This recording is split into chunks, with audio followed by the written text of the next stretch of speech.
Chapter 3, Open Sesame. The fourth end thing must be out there, said Annie. Beside the door was a button with the word open on it. Annie reached for the button. Wait! Jack grabbed her hand. There's no air on the moon, remember? Oh, right. But we have to go out and find the end thing. Let's see what the book says, said Jack. He pulled the book out of his pack. He flipped through it until he found a page that showed the surface of the moon. He read aloud. It takes 14 Earth days to equal 1 day on the moon. No air protects the moon from the sun's rays, so daytime heat reaches 260 degrees. Whew! Do you think 260 degrees is hot or cold? Jack looked at Annie. I told you our blood would boil if we went out there, he said. Yuck, she said. Jack read from the book again.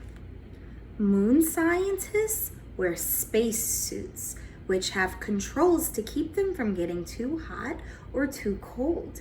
They have tanks which provide air for 2 hours.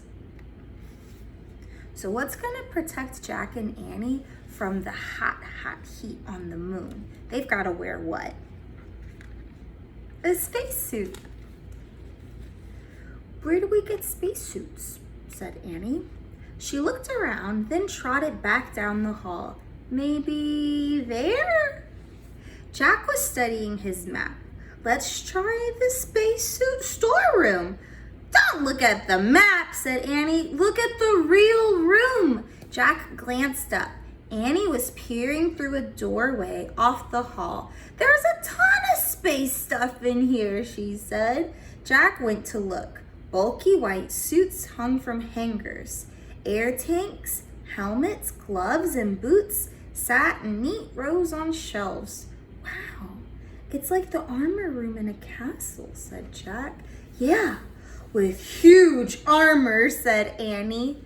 Let's pick out the smallest stuff, said Jack. The suits can go over our clothes. Annie found the smallest white suit, and Jack found the next smallest. They stepped into them. Then Annie locked Jack's air tank into place. Thanks, he said. And he did the same for her. Thanks, she said. Gloves? Said Jack. He and Annie pulled on white gloves. Boots? Said Annie. They each pulled on a huge pair of white boots. Helmets? Said Jack. He reached for the helmet. Wow, they're pretty light, he said. I thought they'd be like knights' helmets. And Jack and Annie put the helmets on and locked each other's in place. So let's recap. They put on a lot of things just now. So they had to put on their space suit, and then they had to put on, what else did they have to put on? Their backs so that they could breathe. They needed the spacesuit, and then their air tanks. Yeah, air tanks. And then something on their hands. What goes on their hands? Gloves. Yes, gloves. And then something on their feet. What goes on their feet? Boots. Yep. Okay, so we've got a suit, air tank, gloves, boots. They've got one more thing. What goes on their head to protect them? The helmet. Yes. All 5 things they're wearing. Go ahead and put yours on. First your suit, then your tank. Put on your gloves. Put on your boots.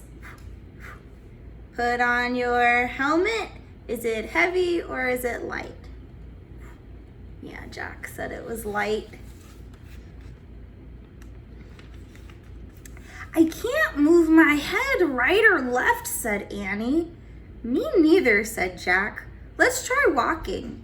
Jack and Annie moved clumsily around the room. Jack felt like a fat snowman. Close your visor, said Annie. They both closed their see-through visors. Cool air filled Jack's helmet. I can breathe, Annie yelled. Her voice boomed in Jack's ears. Ow! Talk quietly, Jack said. We have two-way radios inside our helmets. Sorry, whispered Annie. Jack put the moon book back in his pack. Then he slung the pack over his shoulder. Okay, he said. Remember, we only have 2 hours of air in our tanks. How much air do they have? 2 hours. So, we need to find the fourth M thing really fast. I hope we can find it, said Annie. Me too, said Jack. He knew they could not go home until they did. Let's go, said Annie. She gave Jack a little push. Watch it, no goofing off, he said. We don't want to fall over in these suits. Just go, go, go, said Annie. How do you think Annie's feeling right now? He's super excited. She pushed him out of the room. They walked back to the airlock. Ready? Said Annie. Open sesame. What did she say? Your turn, get ready.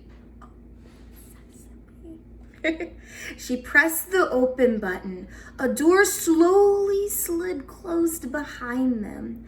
A door opened in front of them, and Jack and Annie stepped out onto the moon.